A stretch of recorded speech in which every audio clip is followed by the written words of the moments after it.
రెండవ సమూయేలు గ్రంథము 15వ అధ్యాయము. ఇది అయిన తర్వాత అబ్షాలోము ఒక రథమును గుర్రములను సిద్ధపరిచి తన ఎదుట పరిగెత్తుటకై 50 మంది బంటులను ఏర్పరచుకొను. ఉదయముననే లేచి బయలుదేరి పట్టణం యొక్క గుమ్మపు మార్గమందు ఒక తట్టును నిలిచి రాజు చేత తీర్పు నొందుటకై వ్యాజ్యమాడు వారెవరైనను వచ్చి ఉండగా కనిపెట్టి వారిని పిలిచి, నీవు ఏ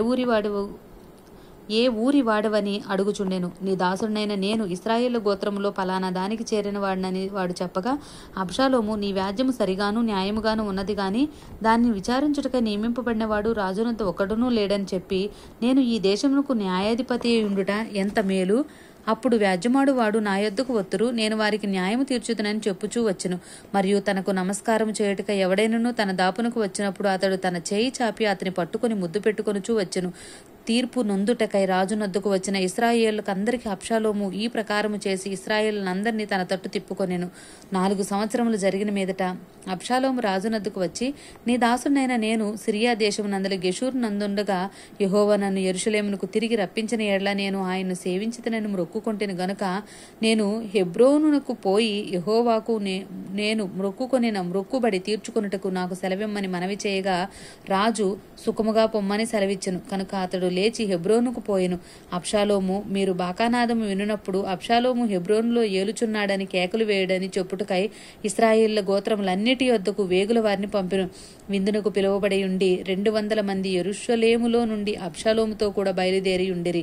వీరు ఏమీయూ తెలియక యథార్థమైన మనసుతో వెళ్లి ఉండిరి. మరియు బలి అర్పింపవలనని ఉండి అబ్షాలోము గిలోనీయుడైన అహీతోపేలు అను దావీదు యొక్క మంత్రిని గిలో అను అతని ఊరి నుండి పిలిపించి ఉండెను. అబ్షాలోము దగ్గరకు వచ్చిన జనము మరి ఎక్కువగుట చేత కుట్ర బహు బలమాయెను. ఇశ్రాయేలు అబ్షాలోము పక్షము వహించిరని దావీదునకు వర్తమానం రాగా, దావీదు యెరూషలేమునందున్న తన సేవకులందరికీ ఇలాగూ ఆజ్ఞ ఇచ్చెను, అబ్షాలోము చేతిలో నుండి మనము తప్పించుకుని రక్షణ నొందలేము, మనము పారిపోదము రండి. అతడు హఠాత్తుగా వచ్చి మనల్ని పట్టుకొనకు మనకు కీడు చేయకుండా పట్టణమును కత్తివత హతము చేయకును ఉండునట్లు మనము త్వరగా వెళ్ళిపోదము రండి. అందుకు రాజు సేవకులు ఇలాగు మనవి చేసిరి, చిత్తగించుము, నీ దాసులమైన మేము మా ఏలిన వాడవును రాజునగు నీవు సెలవిచ్చినట్లు చేయుటకు సిద్ధముగా ఉన్నాము. అప్పుడు రాజు నగరిని కనిపెట్టుటకై ఉపపత్నులకు 10 మందిని ఉంచిన మీదట తన ఇంటి వారిని అందరినీ వెంటబెట్టుకుని కాలినడకను బయలుదేరెను. రాజును అతని ఇంటి వారును బయలుదేరి బేత్మెర్హాకుకు వచ్చి బస చేసిరి. అతని సేవకులందరినూ అతని ఇరు పార్శ్వముల నడిచిరి. కెరేతీయులందరూ పెలేతీయులందరూ గాతు నుండి వచ్చిన 600 మంది గిత్తీయులను రాజునకు ముందుగా నడుచుచుండిరి. రాజు గిత్తీయుడగు ఇత్తయిని కనుగొని, నీవు నివాస స్థలము కోరు పరదేశివై ఉన్నావు, నీవెందుకు మాతో కూడా వచ్చుచున్నావు? నీవు తిరిగిపోయి రాజున్న స్థలమున ఉండుము. నిన్ననే వచ్చిన నీకు ఎక్కడికి పోవుదుమో తెలియక ఉన్న మాతో కూడా ఈ తిరుగులాట ఎందుకు? నీవు తిరిగి నీ సహోదరులను తోడుకొని పొమ్ము, కృపాసత్యములు నీకు తోడుగా ఉండునుగాక అని చెప్పగా, ఇత్తయి, నేను చచ్చినను బ్రతికినను యెహోవా జీవము తోడు, నా ఏలిన వాడవును రాజునగు నీ జీవము తోడు. ఏ స్థలమందు నా ఏలిన వాడవును రాజునగు నీ ఉందువో ఆ స్థలమందే నీ దాసునైనా నేనుందునని రాజుతో మనవి చేసెను. అందుకు దావీదు, అలాగైతే నీవు రావచ్చునని ఇత్తయితో సెలవిచ్చెను. కనుక గిత్తీయుడగు ఇత్తయిను అతని వారందరూ అతని కుటుంబీకులందరూ సాగిపోయిరి. వారు సాగిపోవుచుండగా జనులందరూ బహుగా ఏడ్చుచుండిరి. ఈ ప్రకారము వారందరూ రాజుతో కూడా కిద్రోను వాగు దాటి అరణ్య మార్గమున ప్రయాణమైపోయిరి. సాదోకును లేవీలందరూ దేవుని నిబంధన మందసమును మోయిచు అతని యొద్ద ఉండిరి.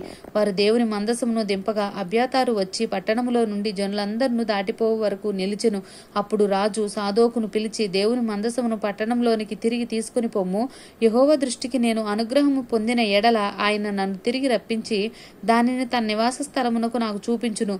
నీయందు నాకిష్టము లేదని ఆయన సెలవిచ్చిన ఎడల ఆయన చిత్తము నీ దృష్టికి అనుకూలమైనట్టు నా ఎడల జరిగించమని నేను చెప్పుదునని పలికి యాజకుడనైన సాదోకుతో ఇట్లనెను, సాదోకు, నీవు దీర్ఘదర్శివి కావా? శుభమెందు నీవును నీ కుమారుడును అహిమయస్సు అబ్యాతారునకు పుట్టిన యోనాతాను అను మీ 2 కుమారులను పట్టణమునకు పోవలెను. ఆలకించుము. నీ యొద్ద నుండి నాకు రూఢి అయిన వర్తమానం వచ్చే వరకు నేను అరణ్యమందలి రేవుల దగ్గర నిలిచి ఉండును. కాబట్టి సాదోకును అబ్యాతారును దేవుని మందసమును యెరూషలేమునకు తిరిగి తీసుకొని పోయి అక్కడ నిలిచిరి.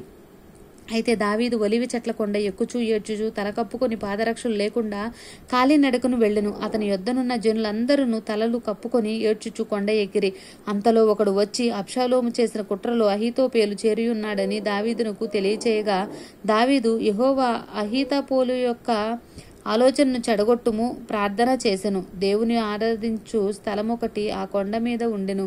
వారు అచ్చటికి రాగా అర్కీయుడైన హూషై పై వస్త్రములు చింపుకొని తల మీద ధూళి పోసుకొని వచ్చి రాజును దర్శనము చేసెను. రాజు, నీవు నాతో కూడా వచ్చిన ఎడల నాకు భారముగా ఉందువు. నీవు పట్టణముకు తిరిగిపోయి, రాజు ఇంతవరకు నీ తండ్రికి నేను సేవ చేసినట్లు ఇకను నీకు సేవ చేస్తానని అబ్షాలోముతో చెప్పిన ఎడల నీవు నా పక్షపు వాడవై ఉండి అహీతోపేలు యొక్క ఆలోచనను చెడగొట్టగలవు.